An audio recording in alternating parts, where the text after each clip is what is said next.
because it is a commitment. It's not a moment. It's not a one-shot deal. It's not a book. It's not a webinar. It's not a podcast. It's a real deep commitment. And you really need to be honest about it. Like, are you willing to make the commitment? Right? And if you're willing to make the commitment, I think and that can be daunting, sure.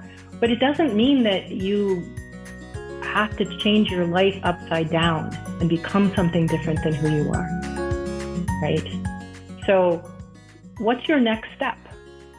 What is the next book or the next podcast? You're listening to Dr. Karen Suyemoto on Psychologist Off the Clock.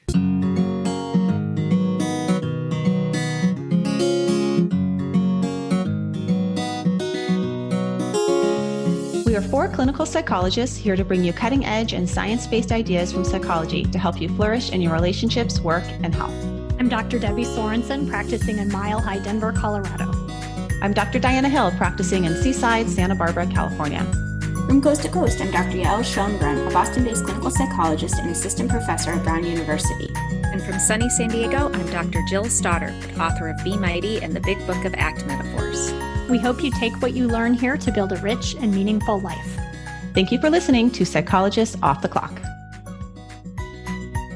This is Diana here, and today's episode is really a culmination of maybe a summer of looking really deeply into race and ethnicity on this podcast, and it appropriately culminates with the APA guidelines on race and ethnicity. And if you've been a listener along the way, maybe you've heard some of the folks that were major players in these guidelines. Today we have the chair, Dr. Karen Suyemoto, who talks about how we as therapists can be more ethnoculturally and racially responsive. I found the episode really moving and powerful and left me with more questions and more inquiry and more work to do. How was it for you, Yael? I had a similar experience as a listener of the episode, and it really did make me sort of wonder, like, what is the role of psychology and psychologists in promoting responsiveness and equity? And when you look through the APA guidelines, it really does provide a compass, a really useful compass for sort of thinking about how we can be a part of progressing in this area. The guidelines themselves are organized into four different areas. They're sort of the fundamental areas, which really aim to recognize the influence of race and ethnicity in society, and for psychologists to take up the responsibility of viewing responsiveness to inequities as part of the lifelong journey and their professional responsibility. And then they also lay out goals in training and education. So if you're a psychologist that is in the educational sphere, there are specific goals.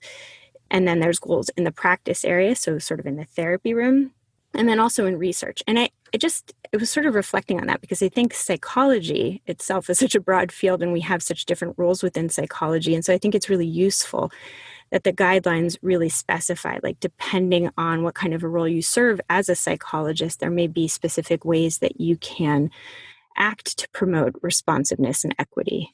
I think that Dr. Suyemoto gives such a important statement that race and ethnicity permeate everything. So if we think about just the field of psychology in itself, there's a lot of different roles that psychologists play. You know, you're a researcher, Yael, you're also a writer, communicator of psychology to the general public. You're also a therapist, right? So you're playing all these different roles. And in each of those roles, race and ethnicity show up and permeate what you're going to write about, who you're writing to, and your own worldview that's also been shaped by your training as a psychologist. And I think back, Yael and I, so this is probably information we don't share that often, but we should share it. Elle and I went to graduate school together, and we had a lot of the same training. And I remember distinctly, this was over 10 years ago. So no bashing of CU Boulder. We love CU Boulder. It was an excellent training experience. It really was. And some really incredibly wise mentors that we had there. And at the time, the multicultural psychology training what was offered was basically a course. And I remember so much the experience in that course where we weren't given enough to then be able to leave and be culturally responsive. I'm wondering for you, when you reflect back on that time, yeah, what was it like for you? And even just reading the guidelines and how they've evolved now. It's an interesting thing to look back. It is so long ago, which makes me feel old. But I do think that at that time, it just wasn't a real central focus. It was sort of like you had to meet the criteria in order to get your degree. And I almost think that's how it was presented, as like, this is a part of your training, but wasn't really a core one. And so it's a real wake-up call, I think, for everybody in education, in research, and in practice to really start paying attention a little bit more to what's happening. Yeah, I mean, I think in particular in clinical psychology, that was the case, but I took a different route in graduate school. So our training was very much a research-based training model. And then I went to a counseling center for my internship year. And multicultural counseling was embedded in every aspect of my training there. At the helm was Christy Higgins, who we've had on the show, and she now is a lead in Black Safe Spaces. But the staff there was people with disabilities, people with diverse sexual orientation, people with diverse backgrounds, race, ethnicity, and many intersectional identities. And every single aspect of my work in the counseling center was built around this model, this ethnoculturally responsive model. So I do think it was, yes, a difference in the times, but maybe a difference in the times in clinical psychology. And clinical psychology is very much been driven by a white worldview. And in doing that, there's just a lot that's been missed. And for me, it's really sad that that's been left out, or as we talk about in the episode, sort of this quote nuisance variable, or sort of this side thing that we deal with. At the same time, I feel like this summer has really shifted things. The death of George Floyd, police violence and brutality has really pulled upon people's heartstrings and made something that's quite abstract much more real, and in a way that motivates compassion and motivates like a true desire to change things. Like, I want to change things because my job as a psychologist is to, one, not harm people, but really to help people. And unless I'm addressing this in sort of this psychologist activist way, or addressing it in my own personal world, I'm participating in something that I don't want to participate in. Yeah. I think it's so great that you've shared your personal journey so much in a number of the episodes that you've done recently, Diana. And I just want to say it's been really inspirational. This is not my area of expertise, but I mean, I'm sort of just sitting back and saying, like, you take the lead. Psychology Radical Healing Collective, like that powerhouse collective, I had so much anxiety leading up to that interview, anxiety of that vulnerability of being seen as not knowing, and of stepping on a landmine and hurting someone or saying something that is, quote, wrong. And I actually think that kind of expert mentality of psychologists, we love to be experts, really prevents us from the possibility that we don't know everything. And there's a lot that I'm figuring out. The more I figure out, I don't know. The more I realize, I don't know. And so that allows for just an opportunity to maybe start with listening and then doing the kind of inner work that's uncomfortable. And that was something that I was thinking about as I was listening to your episode. Dr. Suyemoto talks a lot about the value of sitting with our own discomfort. And for me, I guess the place that my mind goes to is, what is the value? What is it in the service of? And I think what you just said is so powerful, that as psychologists and from the field of psychology, our goal is really to help people flourish, to help communities flourish. And by being willing to sit with our lack of knowledge, with our mistakes, with our own discomfort, and wondering about, do we deserve to be in the position that we are in? Because that would mean that people who haven't been able to achieve because of oppression aren't, right? And by being willing to sit with those kind of uncomfortable internal experiences, it allows forward movement, it allows growth, it allows learning. Well, there's lots of ways to do it, right? So one way to do it is starting with your own life. You can do some inquiry, and that's one of the guidelines, right? So one of the guidelines is Guideline 10. Psychologists strive to engage in reflective practice by exploring how their worldviews and positionalities may affect the quality and range of psychological services they provide. So that could just be a start. And as Dr. Suyemoto shared, these are guidelines that are for us to kind of keep on going back to for a lifetime, and not to be in a place of self-recrimination about it, but really more of like curiosity. And I think that as ACT therapists, we have that that key, right? The key of willingness, curiosity, acceptance to discomfort in the service of something that we care about. And that's what true committed action is. And I think it's really important to mention all of the folks that were involved in the APA guidelines on race and ethnicity. Dr. Karen Suyemoto, who is the chair, the co-chair, Dr. Joseph Tremblay, Dr. Kevin Coakley, Dr. Helen Neville, Dr. Sandra Matar, and Dr. Suzette Spate. Thank you for all your work in creating these great guidelines.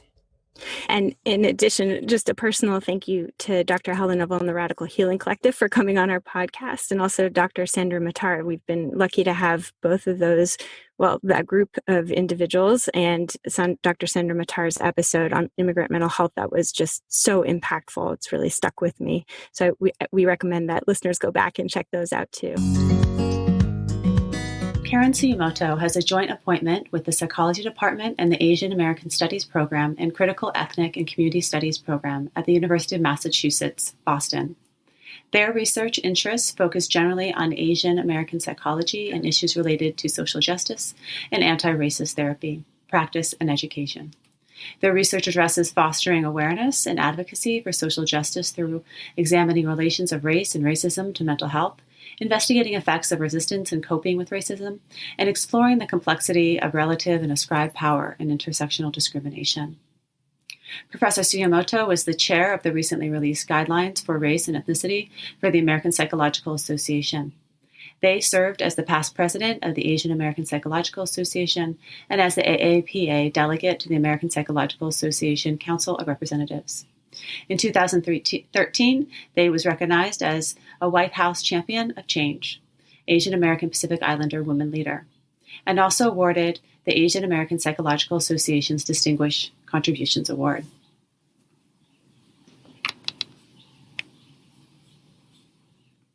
Welcome, Dr. Karen Suyemoto. I'm so happy to be here, and thank you so much for asking me to be here. Wonderful. I'm very excited about our conversation. Well, we're grateful to have you on because I imagine that you've been very busy these last couple of months. And for many Americans, the summer of 2020 has been quite a wake-up call, especially in the areas of race and social justice. And I imagine for you as an expert in these areas, that's been quite demanding on you professionally as well as personally. So I wonder if we can just start with that of how you're doing in the professional and personal world and how the last few months have impacted you. Sure. The last few months have been hard. I think I imagine it that you would not, that every person of color that you would speak to, certainly every person of color that I know would answer, it's been hard, And I think there's also this overlay, maybe every person you would speak to, with the virus pandemic, would say it's been hard. And so the two together just make it very difficult. It's been painful in a wide range of ways. It's been painful to kind of see the ways in which we are not coping well with the virus and the ways in which that is then affecting all people of color, and particularly Black and Latinx and Indigenous people, more than white people. There is an aspect of the virus that is just stressful, and we're not handling it well as a nation. And the ways in which we are not handling it well interacts and intersects with ways that racism has been embedded in our society for forever, since this country was started. I actually personally was in Sweden until the middle of June on a Fulbright fellowship. And so it was also just very disorienting in some ways to come back, and also to see how differently our culture is addressing it versus their culture is addressing it. So what was the difference? What did you notice? I mean, Sweden has universal health care and government paid time off and unemployment. And so the things that are playing out in ways that are racialized here that then lead to things like people going to work because they can't put food on the table if they don't, or people not getting health care because they can't afford it, aren't happening there in the same way. And so that is very striking in this moment. And the trust in caring for each other and in having guidelines that encourage us to care for each other continues to be a very striking difference.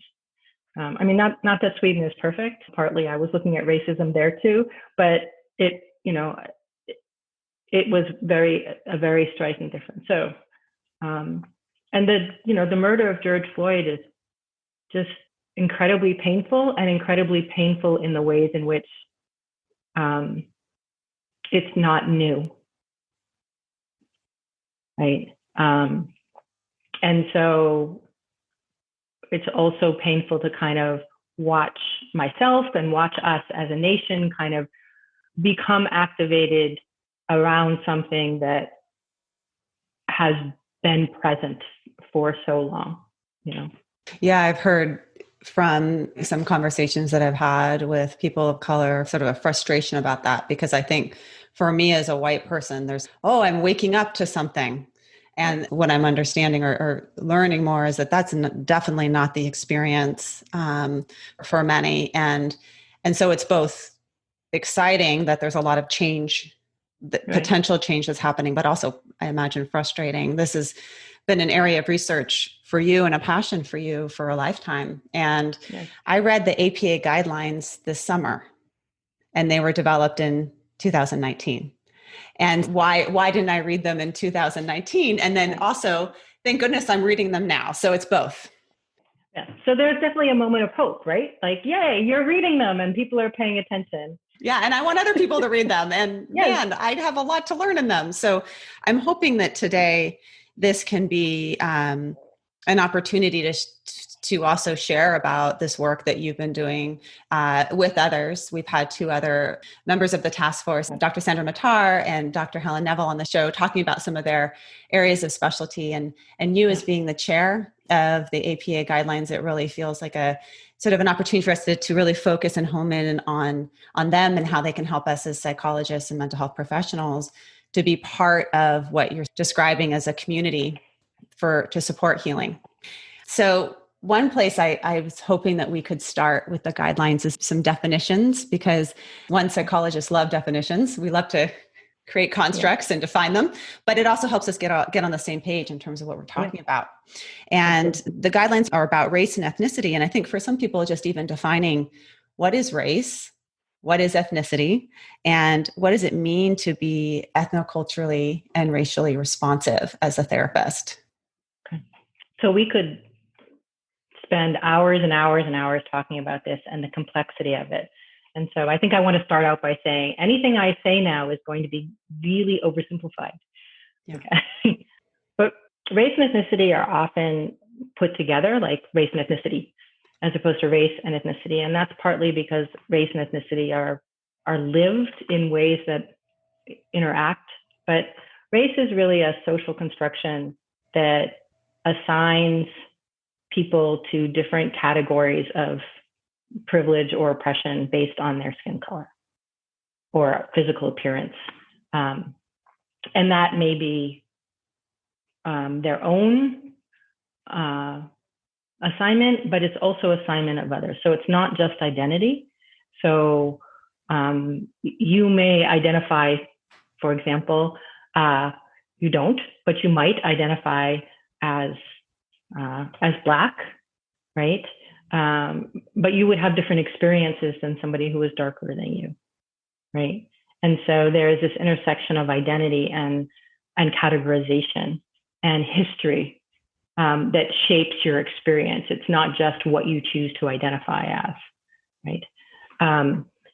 Race as a social construction was really created for the purpose of justifying oppression. And this is something people, I think, really often struggle with, is this idea that race isn't real. So I think one of the best ways to think about race is not as a thing, but as a worldview. So Audrey Smedley talks about this. Audrey and Brian Smedley talk about this, that we are racialized. We become socialized into a worldview where we see race and we think it matters. And we associate a whole bunch of aspects to what race or a race category or an appearance means, right? And make a whole bunch of assumptions about characteristics and about the essential nature of those characteristics that then say, because you are X, because I am Asian American, I must be this, that. I must have these experiences. I must be smart. I must be foreign. I must be a whole bunch of things that I may or may not be, right? And if you look at the history of race, and particularly some of the early writings on miscegenation or racial mixing in relationships and children, you can see how race really is something that is created to say, these are the good people and these are the not good people, or these are the deserving people and these are the not deserving people. So ethnicity, on the other hand, is actually much more about cultural practices, traditions, language. It's about it's about culture. So ethnicity that's why we use the word ethnocultural. Ethnicity is a particular kind of culture that is about values and norms and behaviors and that are shared by a group of people that's usually related to growing up, or usually related to a geographical area.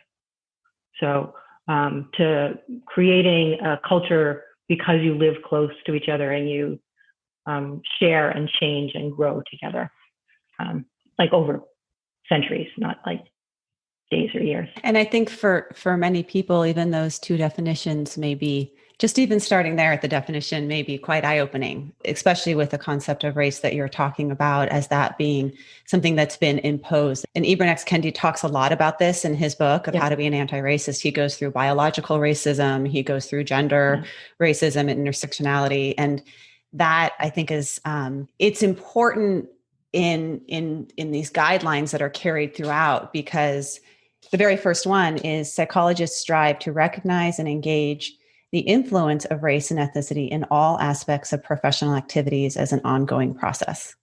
And I'm wondering if we can unpack that a little bit, and maybe even before we unpack it, start with some of the history of psychology and how it hasn't done that. So ethnicity and race are often lived together, right? Because ethnicity becomes racialized, right? So, I grew up eating rice more than eating potatoes, right? And that's part of my ethnic practices of food, right? But people assume that I eat rice because of how I look. That's basically racializing ethnicity. So the first guideline that is about recognizing and engaging the influence of race and ethnicity is really saying race and ethnicity permeate everything. Everything. So everything that we do is cultured, right? So starting with ethnicity, everything that we do is cultured. The ways that you and I are making eye contact are cultured. The ways that the language that we're using is cultured. The things we value in academia, or the things we think of as real knowledge, are cultured. The things we think of, the kinds of contributions that people make are cultured. So culture permeates everything. And in our culture, in the US culture, and not only the US culture, but I'm going to talk about the US culture for now, race and racialization is part of our culture. So, and race permeates everything. So it's not like it's there or it's not there, because it is so embedded in our understanding of the world, our understanding of ourselves. It's everywhere. It affects all of our interactions, and it affects all of our self-concepts, and it affects all of our psychological development. And it affects all of the ways that we develop in healthy ways or not healthy ways. It affects the ways in which we assess what is healthy, right? And some of that is about cultural norms and that type of thing. And some of that is about who is seen as healthy and under what circumstances, right? What kinds of experiences are seen as healthy in what kinds of populations? If we think, for example, about slavery, it would not be seen as normal and healthy for a white person to be treated the way a Black slave was, right? To be enslaved at all, to be beaten, to be owned, right? That would not be acceptable, to treat a white person that way, right? And so it would not be seen as healthy for the person, and it would not be seen as healthy for the person perpetrating those injustices.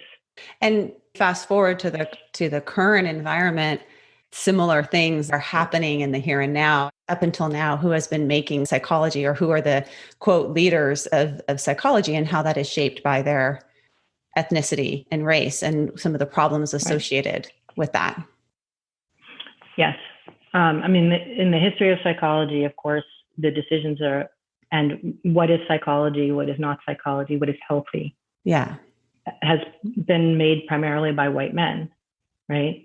And just to be clear, there's nothing inherently wrong with white men, but it has been made by white men from a white male perspective, without awareness of what that perspective is, or about race, or about how their own race is shaping their viewpoint, and without opening to any other viewpoint or any other voice, right? And so I say that because I think sometimes people think that when we say we need to recognize that race and ethnicity affects all aspects of psychology, that we're saying only pay attention to these people.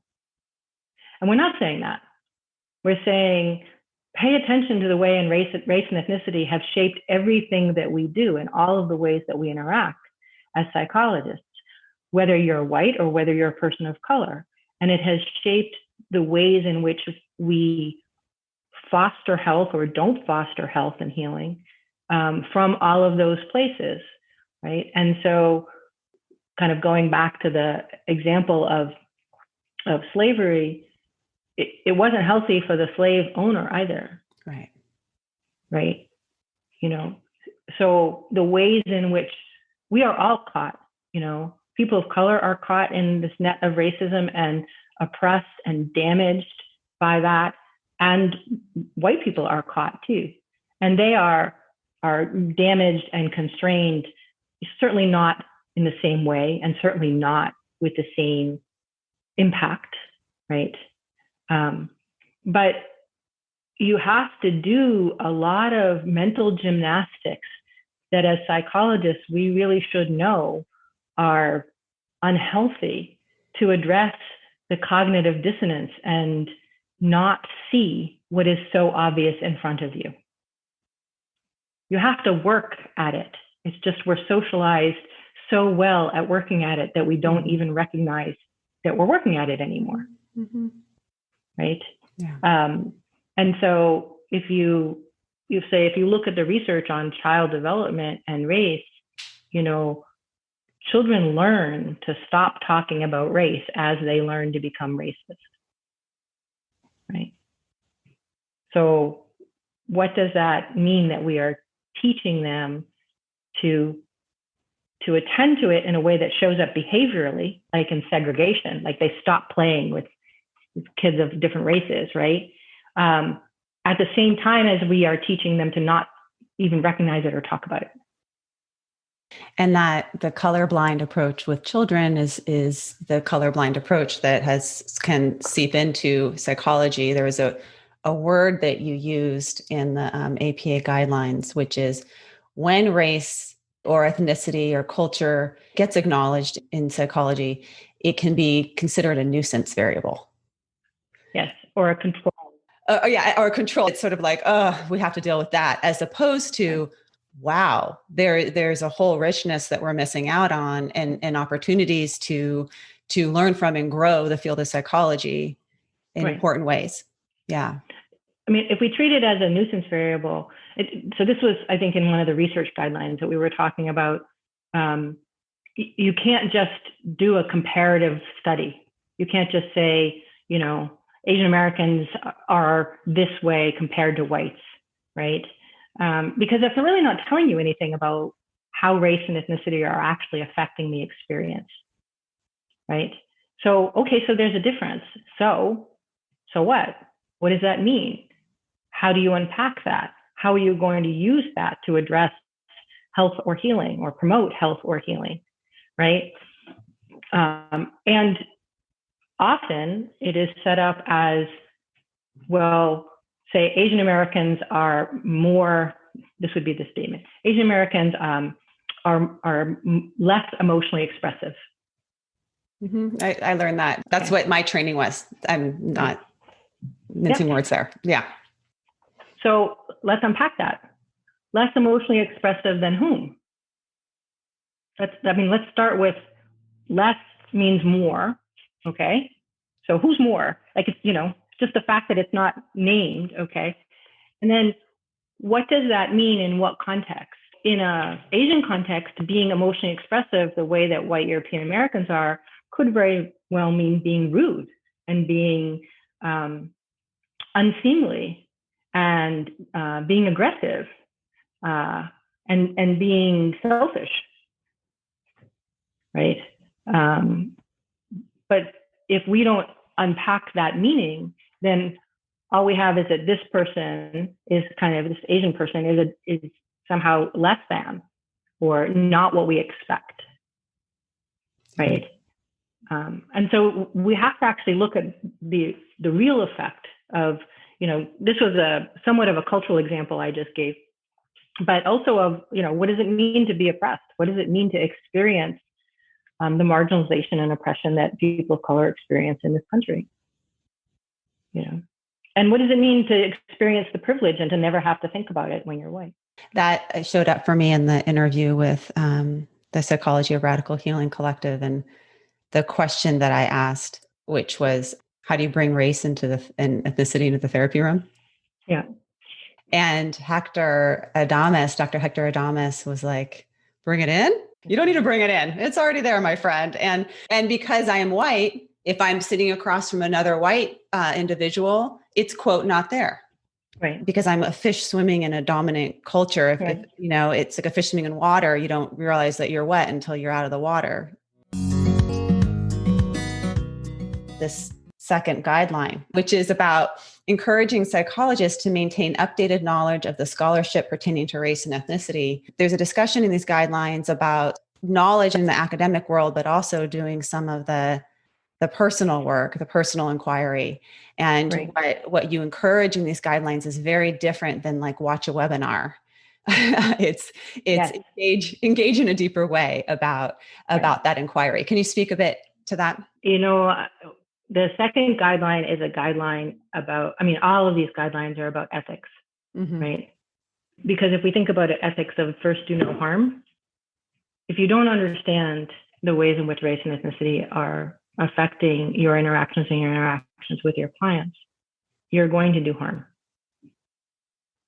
And so people will say like, oh, updated knowledge, I never had this, how can I get this, blah, blah, blah, blah, right? And I will say, I never had this. I was never trained in this.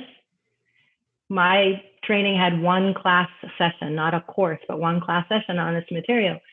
Psychologists are smart. We learn things all the time, and we choose what to learn, right? So we choose whether to learn this or not to learn it. And that itself is part of the system. And so part of the second guideline is really saying, look, we have an obligation to learn it if we want to be a professional, an ethical and responsive professional. We need to learn this. And there is a piece about it that is also about, that isn't just attending a webinar or or reading a book. And this relates to two other aspects that we really ground the guidelines in, which are positionality and cultural humility. Okay. And cultural humility is really talking about, this is a lifelong journey. This isn't one piece of knowledge. This is a continual knowing, learning, exploring, reflecting process. When you ask me, for example, about what this summer has been like for me, I would also say this summer has been a summer of learning for me, of deepening the learning, of deepening knowledge that I had, of deepening perspectives, particularly for Black Americans, that I had in an abstract, and as you said, there are a lot of white people who are opening, like awakening, yes. Right? Relatively newly, right? So, I have been teaching and working on this in this area for 25 years now. And there are still things that I learned, and still ways that I was moved, and still blind spots that I needed to address, and still things I needed to root out that were pointed out to me this summer, right? And so cultural humility is about recognizing that lifelong journey needs to unfold. And it's also about recognizing that the idea that your thought that you need to check that thought. You need to say, okay, well, let me listen. What do I know? How do I know it? Right? From what perspective do I know it? And what is it that other people know that I don't even know I don't know? Right. Right. So part of this is positionality, which is really paying attention to the ways in which it's not just about identities. It's not just about kind of differences, that it's about power and privilege and oppression. And so positionality is about saying, how do I fit into these systems? For example, of race and ethnicity, but we could be talking about gender, we could be talking about sexuality, or social class or disability, or any of like the major socio-systemic oppressive hierarchies. Okay. So how do I fit into this? Not only like as an identity, but how do I fit into it in relationship to the actual experience of power and privilege and oppression within a systemic view? Okay.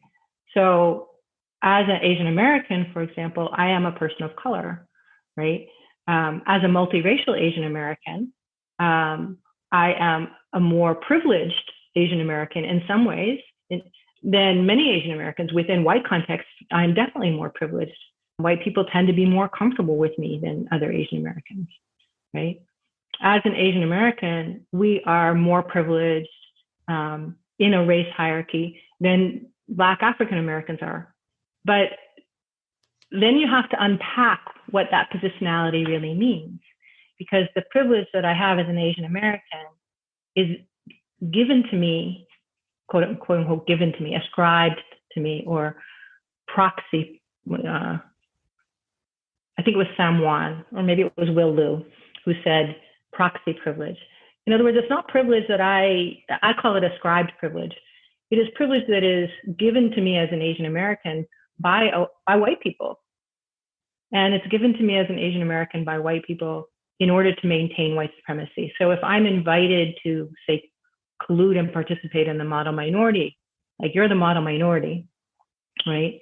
Like that whole construction is a construction that is against Black people. It was construction to say, be modeled, right? How come you people can't be like those people, right? And so the positionality, like understanding my positionality, is understanding both the privilege that I have as an Asian American, the ways in which that is ascribed within a system of white supremacy, so that if I try to access that privilege in a particular way, I'm colluding in the oppression of Black people. And I'm also colluding in my own oppression, right?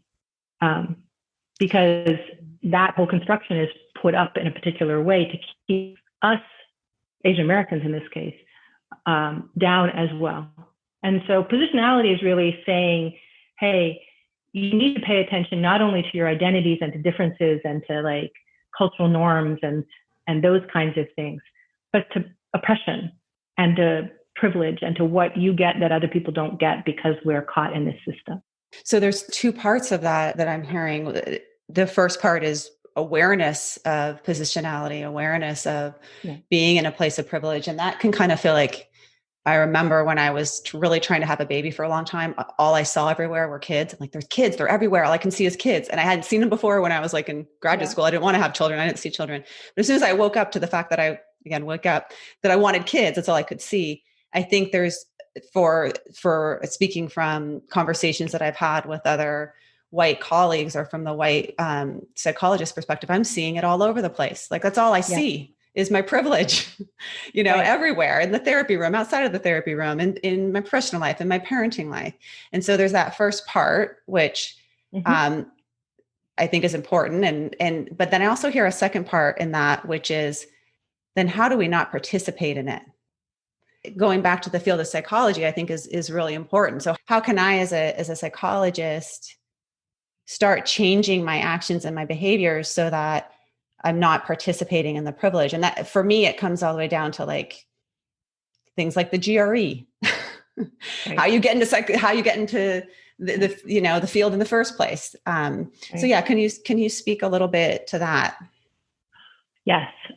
My students, I teach a class on like our foundational class on race and culture, and my students say it's like taking the pill in the Matrix, where you now see what you're caught in. Yeah. Right. And I think the first thing is being willing to continue to see it. Like, I don't know how many of your listeners have seen the Matrix, but what people often forget about in the Matrix is that a part of the Matrix was actually about the betrayal in the Matrix was the guy who wanted to go back in. Right. What Janet Helms would call reintegration. Right. He wanted to stop seeing the reality. Right. And so one step is to resist the pull to stop seeing the reality. Right. Because not like seeing it everywhere is really uncomfortable and it's really painful. And I think as psychologists makes us feel like our competence, like our ability to do our job well and our confidence in that ability, we start to question that, and that's really, really uncomfortable. But then I think it's about continuing to see it everywhere and being able to tolerate seeing it everywhere. Because then you can start to say, okay, I can challenge that in a little bit. Because we're not going to turn it over tomorrow, right? We're not going to get rid of the GREs or change the whole GRE structure by saying, oh, the GREs are really biased. Yes, the GREs are really biased, okay? So let's start talking about that. And then maybe let's put a proposal out actually there was a proposal on the council floor of APA maybe 3 or 4 years ago to recommend against using the GREs because of the racial bias. Yeah. And that failed. It was discussed and revised and tweaked and changed and massaged, and it became a resolution that council got behind that admissions should be a holistic approach. Okay. So that's a little step forward. Okay. And those of us who spoke about the GREs being biased now opens the door. Okay. And that opens the door. And now, if you look into it, now there's like 3 or 4 pretty good database articles and high profile psychologists saying the GREs are biased and we should stop using them. Starting to have these conversations is the first part of it. And being willing to be uncomfortable. Yeah. About having those conversations, because, standing up and like saying the GREs are biased and then having somebody say, well, but there's, these are important and we've always done it this way, or even having somebody say, well, is that really enough of a reason to, I mean, there's always going to be a pushback. So what are you going to say? Are you going to say, oh, I'm making you uncomfortable now, I'm going to back down? Or maybe I took that GRE and I took Right. that Kaplan class that helped me get that. And I had the money and I had the white family. And then I had the parent, Right. You start to look at, wait a minute, maybe I'm standing here because of my privilege, which is part of the discomfort. And when the field of psychology has mostly white men at the helm, that's not always something that people want to take a look at. Yeah. And the answer is yes. Part of the reason you are standing here is because of your privilege. Yeah. And that's true for me too. Like, when I teach about this material, one of the things that I talk with my students about is the ways in which I'm privileged and the ways in which that got me here, right? Because one of the things that we really need to address is this myth of meritocracy, that those of us who achieve because we deserve to achieve. And the flip side of that is like not said explicitly, but really, really present in racism, is those who are not achieving because they don't deserve to achieve, right? Because they are inherently somehow inferior, which is the basis of racism, right? And so I will talk to my students, for example, about social class privilege in my background. The social class privilege I had when I was in college that meant that I wasn't working to put food on my family's table. I wasn't addressing legacies of redlining that meant that, our wealth was not building.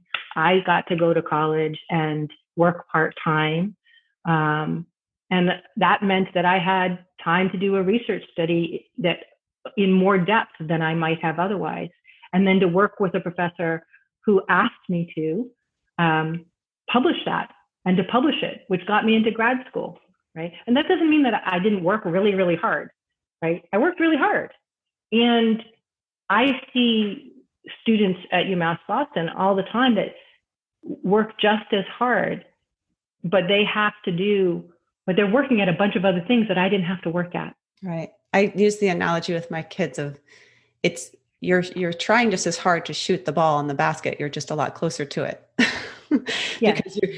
Because of these privileges. So it's not out of that you're not having a lot of effort, and then this is where I get all bogged down because my partner works in early childhood education. And then we trace it all back to that and the tracking and the segregation in schools. And it's just, where do we even, start, right? Because we talk about graduate school, but it's all built in this whole system. Part of the field of psychology is to help people flourish, to help people be mentally well and live well in their lives. And I think this is one of the reasons why the guidelines have a piece that is really what I would call activism, social activism, or organizational activism. Okay. I don't know that we called it activism, but I think the goal, we can now, exactly. It's really interesting. Like, if we were writing the guidelines now, what could we say that we like? Oh, you could even say it censored. But this issue of like activism, I think is really, there is an activist or organizational structural level guideline in every area of the guidelines. There's one in the general guidelines, there's one in teaching, there's one in research, there's one in practice. And that's very deliberate on our part, because it is a systemic problem. I don't know where this metaphor came from. For me, it came from G. Quach, who was a associate teacher, graduate student associate teacher with me. And he had this wonderful metaphor of like, we're living in a burning house. People of color are living in a burning house, okay? And we're being burned. And what therapy does, or what we often do, is we work with people to help heal their burns. We give them salves, we treat the burns, and then sometimes we try very hard to like prevent the burns. So we give them asbestos jackets, we work on prevention, we address at-risk things, right? But we are much less good, or pay much less attention at putting the fire out. right? And so how can we change things so that the system itself is changing, which is kind of what the abolition movement is really talking about? How can we reimagine and revision something that is, what the Radical Healing Collective is like? That's what radical is really thinking about this level. And adding to that of, what if we as therapists are also doing some of that burning?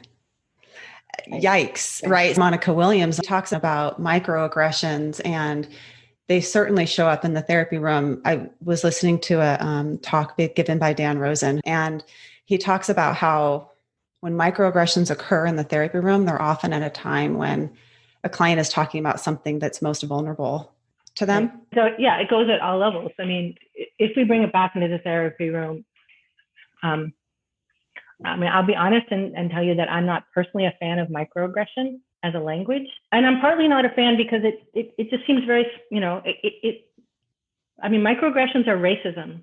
Yeah, it minimizes it. And it kind of feels like it minimizes it. So, so I would use the language everyday racism. Yeah. Right.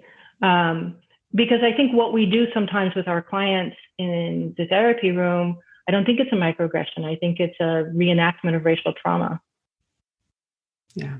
Right.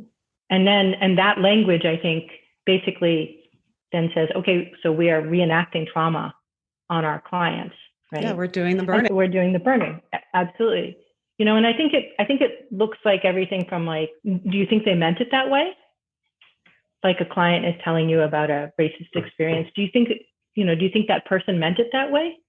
And it's like, well, why is that important? Why is it important what they meant? Because regardless of what the perpetrator or the agent, we can talk about targets and agents. Perpetrators make people unhappy. The agent of that comment is meaning the damage is done, right? And so there's the sign that says, this was from U2 or Harvard. I think there was one that said something like, you look smart for a Black girl, or something like that. Something like really like, ooh, right? That damage is done, even if the person is like, or it's something that happened in my class. Somebody said that the professor said, "Oh, you're so articulate." And they said it with that surprise. And the student said that, and another student said, "Well, that was a compliment. You don't think they meant it that way?" Like, what do you think they meant? Right. And so then there's this whole process of like how you experience it is erased, right? And the same thing happens is happening around Black Lives Matter and around police brutality, right? Well, the police are trying so hard, and they're not really racist, and they're risking their lives, and or they don't mean to be racist. And it may be true that they don't mean to be racist, and it may be true that they felt threatened, and it may be true that they are trying to do good, right? And it is still true that they are murdering Black people, right? And so when a therapist says something like, well, do you think they meant it that way, right? What it gets associated with is all of these other kinds of things, which in the example I just gave, would be all of the things that basically convey, well, this perspective doesn't matter. This violence doesn't matter. This death doesn't matter because they didn't mean it. And I think therapists can get also in the I didn't know, right? So sort of not taking responsibility for the ongoing learning and the doing the work, both personally and professionally, in the same way that if you had a physician that did surgery on you and really damaged you because they weren't up to date on what the current practices are, we'd be saying, this is negligence. This is negligence and harmful. And so there's a degree of, oh, I didn't know, so therefore it's not my fault. And I don't know, I'm really kind of grappling with that, because part of my personal inquiry is going back. That was a moment where I could have done something differently. And I think it's important to recognize that. We're not going to be perfect. I understand that. but we can strive. I mean, each of these guidelines has the word strive in it. So there's an element of striving for better. I mean, I think that we need to think about, I think the question is, how can we not get stuck in the guilt? Yeah. And the self-recrimination? How can we take responsibility for our actions without, and recognize that we have been socialized into a society and a worldview that it has encouraged us to not see it, not address it, and not act on it. And so we need to, I think, find a way to let go of that guilt and self-recrimination and understand that it is a system, which is why we need to change the system, and then take responsibility from that moment on, right? Which is why the awakening is so important, because you can't fix it if you don't see it. Right. And this is what, learning is, the lifelong, I think you write in here many times about the lifelong process, right? And you even talking about the expert of most experts who wrote the guidelines is saying she learned something this summer, right? So there's no endpoint for this. For those that have tuned in that want to continue to deepen their work, what recommendations would you have? I guess the first recommendation I would have is to be honest with yourself about whether you're really committed to this work. Whether you're willing to, as you say, Diana, whether you're willing to say, I see that I'm burning my clients, or I see that I'm burning my students, and that needs to change, right? Because it is a commitment. It's not a moment. It's not a one-shot deal. It's not a book. It's not a webinar. It's not a podcast. It's a real deep commitment.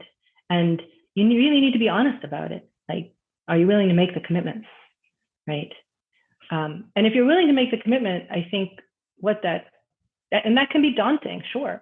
But it doesn't mean that you have to change your life upside down and become something different than who you are. Right? So what's your next step? What is the next book or the next podcast, right? Or, take a guideline, take one of the general guidelines or whatever guideline. If you're a researcher, take a research guideline. If you're a clinician, take a clinician guideline. If you're an educator, take an education guideline. Read it. Go and read some of the things that are cited. We were told we needed to reduce the number of citations that we had. And we said no. We said these guidelines are going to be used by people to point the way to what they could be reading and what is out there, and the people of color and people of color scholarship that they haven't been looking at, right? And so we said no, right? So take a guideline, take any guideline, read it, unpack it, ask the questions like, well, what do they mean by this? And why is this not best practices? And well, what would be best practices? Or, okay, so there's like 3 paragraphs on racial identity, but there are hundreds of articles on racial identity, right? So, take one guideline every month or even every 2 months and unpack it. Ask yourself, how is it going to change your practice? How is it going to change the way you do psychology? So 17 guidelines, do one every 2 months. That's 36 months, something like that, right? That's 3 years. You have 3 years of work there for you. Yeah. The problem is you'll get into one and that'll take you to 3 more. 3 more is just in that one alone, right? It's like, that's where it becomes this sort of unfolding. Yeah. Yeah. But it doesn't have to be a big thing, right?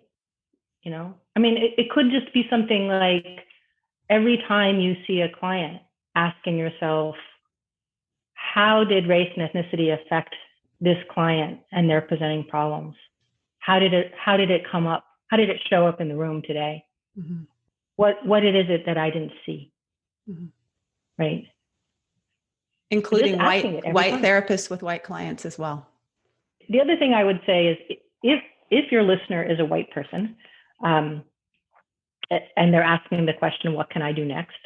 I would say find some other white people who are going to commit to the journey with you.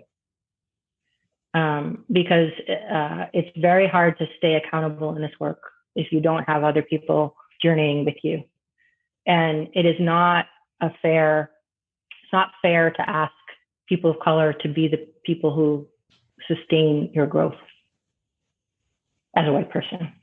You know, I think that's a conversation that this podcast is having around guests to have on the show to talk about these topics. And we need to talk about this, but who are we going to talk about it to? And are we leaning on people of color to talk about issues around race and racism and oppression? And then on the other hand, if we only talk to white therapists, are we perpetuating the problem that we only talk to white therapists? I think a lot of white people particularly are struggling with this particular thing at this moment. Yeah. Right. How do I do it without asking other, like people of color to do it? Yeah. Right? Yeah. I want to say two things about that. There is a difference between like social relationships.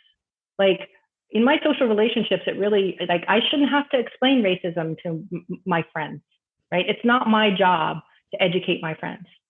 Okay. It's not my job to educate generic white people as a person of color. Okay. As a psychologist of color, as an educator of color, as a researcher that researches racism and ethnocentrism, it's completely my job, right? And if you don't ask me to tell you about it, then you're kind of like saying, well, all of this expertise that you have, I'm not going to acknowledge that. Yeah. Right.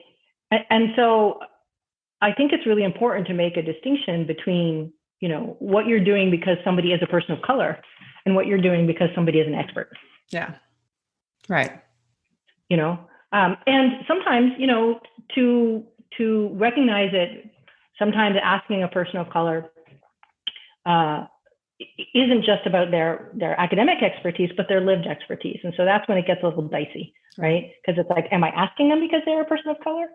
Right. And then it's all about process. And that's about, we're really good as psychologists at process, or hopefully we should be, right? And so it's not about whether you ask, it's about how you ask. Yeah. Right? It's about whether you say, hey, I don't want to impose on you, but I thought you might have a perspective on this. And you don't need to, because I know that there might be more burden about this, but I also didn't want to not ask you. Like, I have a colleague who's been asking me a lot about different things, and she kind of prefaces things by saying, I didn't want to not ask you, right? Yeah. But feel free to ignore this email. And sometimes I do. Sometimes I ignore it, right? Because the burden is too high, or it's painful to address it, or whatever it is, So I think that there is a piece of that expertise to it. Yeah. Thank you. Thank you for addressing that. I think that's really helpful clarification. Oh, yeah. And I have one other thing. This is the second thing. I'm like, I said I wanted to say two things about this. Yeah. And this is something that I've been writing about lately, and that I think permeates the guidelines in some ways. There is a system, an oppressive system of racism, and of sexism, and of heterosexism. But in this case, we're talking about racism. And there is also, and we're all caught in it, right? And there is also like a genuine, real relationship that we want to have, or that you want to have with your clients, or that you and I want to have as fellow psychologists. Okay. And those two things exist side by side, right? And so you and I are interacting as a white woman and an Asian American woman in this conversation, right? And we're also interacting as, as psychologists, as individuals, as I see the pictures of your kids in your background, I assume they're your kids. You have a whole life, right? And if I see you only as a white woman, I'm going to miss out on so many ways that you and I could interact, right? At the same time, every interaction we have is permeated by the fact that you are white and I am not, And so how do we hold those two things together always, right? And not have it be only one of them. Yeah. And that's true with our clients. And that's true, with our colleagues, it's true with our students. It's like, how do we hold that really complicated both and of the system and the authentic relationship with the individual? I am aware of our time, and I think I just have one last question for you. The Psychology of Radical Healing Collective talked about radical hope and some of their radical hope. And I'm curious for you, what is your radical hope right now for the field of psychology in particular? Mm-hmm. So a lot of my hope right now, and particularly in this moment, is the possibility of becoming more complex and less binary in our understanding of these issues. I'm seeing the ways in which it's not about individual intention, or not just about individual attention, but it's about a systemic institutional way of being and worldview. Seeing the ways in which we can hold that complicated both and, that we can hold the centrality of anti-Black racism right now and racism writ large, and not make it one or the other. That we can hold racism with heterosexism and sexism. So being willing to dig into those complexities, because that's, for me, the step after awakening, right? And something that psychologists have a lot to say about, if we're willing to go there. For the field of psychology, we understand and study things like emotion, like ways of learning, like resistance to learning, like relational challenges and personal needs that get in the way of, say, perspective taking. We have so much that could be offered to addressing systemic racism if we would kind of marry the knowledge of systemic racism, of oppression, and be willing to dig into that, really, as psychologists, with this really rich understanding of how people think and understand and why they act how they act. I mean, that would be incredibly powerful, right? Because like you see activist movements, and you see activists burn out, and we could help there. We could do something that would intervene there, right? And you see a message that's trying to change people's minds about engaging, right? And we could see how that could be more effective. We would have something to say about that. And hopefully we would have something to say about that before another person has to get murdered, before another Black person has to be murdered to wake us up, right? Or before we have to create another detention center to wake us up, right? Maybe we could actually lead in this area as opposed to follow, right? That's my radical hope, is that we could marry those things together. And that's really why, for me, why I wanted to work on the guidelines. Because there was just this piece of me that was like, I used the earlier race and ethnicity guidelines that was at that time called the multicultural guidelines, but it was really focused on race. I used it all the time. It was a touchstone. It was what I taught my students. This is what we need to be. We need to move forward to this, right? So I wanted to be a part of the next moving forward too. So thank you. Thank you for taking the time today. Thank you for taking the time with the guidelines and your research and a contribution to the field of psychology. One last thing I really want to say, I've enjoyed this conversation, and I really need to acknowledge Sandra Matar, Helen Neville, Kevin Coakley, Suzette Spate, and Joseph Trimble, who co-chaired, because the guidelines were all of us. I got the chance to talk with you about them, but it was all of us. And they are amazing people and amazing scholars. And it was truly a collaborative effort. Thank you for listening to Psychologists Off the Clock. If you enjoy our podcast, you can help us out by leaving a review or contributing on Patreon. You can find us wherever you get your podcasts, and you can connect with us on Facebook, Twitter, and Instagram. We'd like to thank our interns, Dr. Catherine Foley Saldana and Dr. Katie Lear. This podcast is for informational and entertainment purposes only and is not meant to be a substitute for mental health treatment. If you're having a mental health emergency, dial 911. If you're looking for mental health treatment, please visit the resources of our webpage, offtheclockpsych.com.